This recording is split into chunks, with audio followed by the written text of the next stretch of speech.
air conditioning on this 2006 Subaru Outback. So we're going to go over a few things here. I was just given the info by the service manager. New customer. So this shop, since I'm called into the shop to do the diagnosis, this shop has a new customer. The customer doesn't know the shop. They were recommended to him most likely, or found them, and the shop doesn't know, you know, the past history of the customer's car or the way they repair their car or how they think to take care of things. So in these situations, you have to be rather careful how you set up your relationship with your customer when it's a first-time customer. Make sure you be very thorough, write and document everything, and just keep the customer informed to make the best decision about the repair of their vehicle. Now on these Subarus, they have some pattern problems when they get this old, and actually before they get this old. Now you ask the customer on an air conditioning, the service manager said, have you had it charged before? This should be one of the questions. And sometimes they say they did, and they may have, or sometimes they say they didn't, but they did. Now, did. So in this situation, if a customer does say they never had a system serviced before, and you know this particular manufacturer never put trace dye in it, then you break out your black light like this, you take off the cap, and you look down inside, and I don't know if the camera could pick up the slight glow down inside around the cap, around the valve core down in there, but there's a slight glow. So this has UV dye in it. Someone has worked on this vehicle. I could tell by looking inside.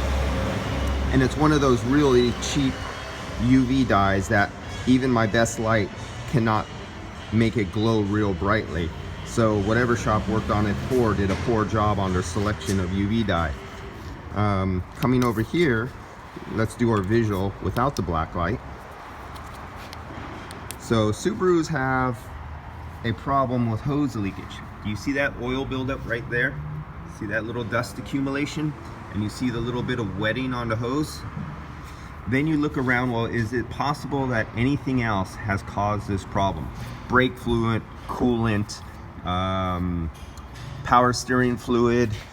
Is there an oil fill port where a technician previously spilt something on there and then dust accumulated?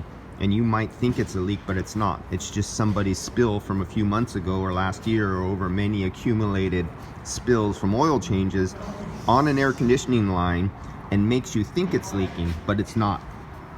But this is a Subaru, so I know it's leaking. So there's a spot right there. Now let's follow the low side line. Now you see the low side line? Everything else is dry. These are dry.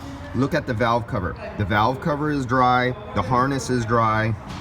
PVC valve, you know, crankcase gas, that is dry. Everything is dry, and there's no source of any kind of liquid around here. But yet, this hose has a lot of dust accumulation, and that's from most likely a leak right there at that fitting. And this is common on these Subarus. And sometimes it could travel all the way back from the O-ring on the compressor top, and the oil will travel all the way backwards from the O-ring, and it won't be the hose. It'll travel back, it'll travel underneath, and the air will blow it back on top of your hose and fitting and make it appear that the hose is leaking, but when it actually is not. And in this case, then it would be the O-ring seal at the fitting and just oil migrating and traveling and wicking backwards. But then let's go backward for more. Look how wet we are right there. And it's shiny. There's actually a shine to that oil. And what that tells you, it's not just an old leak. It doesn't have a lot of dust accumulation, and it's not dry. It's actually wet oil. That's why it's still shiny. It's relatively new. And it's only in that area, and you can see where the hose gets dry, and there is no other source of a liquid that could have spilt on there. And then we keep on going back. Let's keep following it. There's our suction side. Let's keep following our suction side. There's no oil, there's really no oil residue, other than possibly when somebody connected to it before and it sprayed out and there's a little dust accumulation. Or that could be from water, because this is a suction line and it gets wet and it accumulates dust on the water. Don't mistake dust accumulation from water buildup from condensation for oil. So let's go back here. We have a lot of heavy dust accumulation right there. We know we have some action going on right there over a long period of time. Let's see if I could zoom in on that. Right there.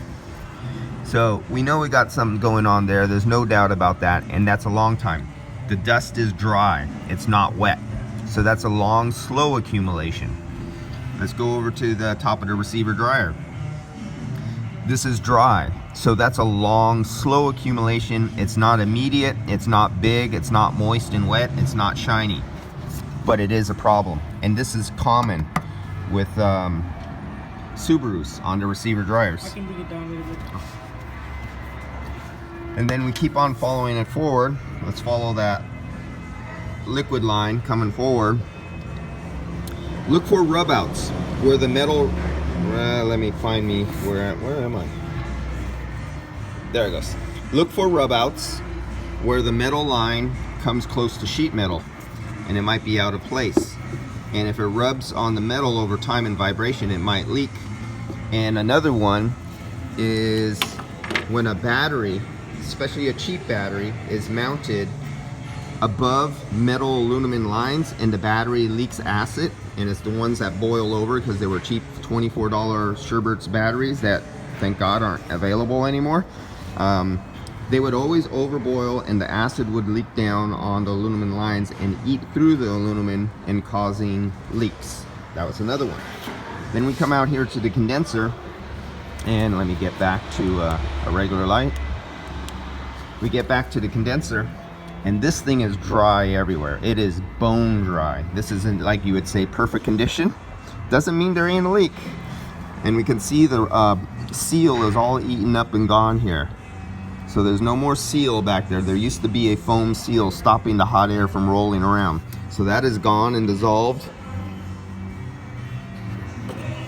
But there's no oil signs. But that's still, because there's no oil signs, doesn't mean the condenser still is not leaking. I've come across condensers that have big leaks and no oil comes out, no UV dye comes out.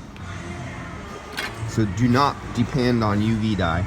Check all your fittings. Okay, so we just finished. Oh, now let's go over to the visual. Check this out. You see all those white crusty, you can't see that with your eye, but you see that white crustiness? And you see it nowhere else much on anything else as bad as here. Because when refrigerant leaks out and it hits the moisture in the atmosphere, it makes an acid. And I don't know how well it makes an acid, and that acid reacts with the water and the moisture and the aluminum and causes corrosion. So you get that white looking corrosion everywhere there's aluminum, where refrigerant comes on certain alloys of aluminum, and this is one of them. And you see that top hose right there fitting? There's a leak up there, and there's corrosion, white oxide corrosion all over that fitting. And that is another indicator of refrigerant coming out and turning into an acid and reacting with the aluminum. Just like a battery. You ever see the white oxide or the rust all around batteries? Because the vent of acid, where the vents come out, and the acid fumes go out and attack the metal everywhere. Same with refrigerant. It's an acid, it's a fume, it comes out as a gas, reacts with the water and the air, and attacks the metal in its local location. And that's what's going on there. So we're finished with our visual, pretty much. I didn't do everything, of course I skipped. I didn't take this plate off and take you to the top of the condenser, compressor, where I'm pretty well sure I'm gonna find leaks at the O-rings right here under this cover, right at the top of the fittings going in, because that's where Subarus usually always leak. That's another very, very common. Every time you come across one of these Subarus, automatically just jump and change those O-rings and then do your recharge. Otherwise, don't send the customer out. They will come back leaking, because these year make model Subarus had a lot of problems with these O-rings, and as preventive maintenance, just change them. If there's any question of a leak, it was coming and leaking and you can't find a leak, change these. They're easy, they're right here. Do a customer a favor and do yourself a favor. This will kick you in the ass if you don't change them. All right, let's get off to the next video. After this will be a series of videos.